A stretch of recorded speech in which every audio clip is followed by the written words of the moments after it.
number 9, pagpatukod sa underground cabling system, ang una paganahagan na problema sa spaghetti wires pagkasuguran sa syudad antes magtakupang ini nga tuig.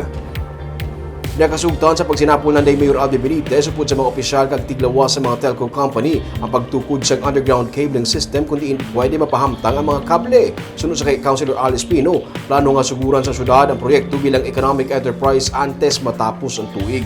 Ang syudad amo ang mag-aobra sa underground access nga pagabayaran naman sa mga telco sunod sa kay Espino.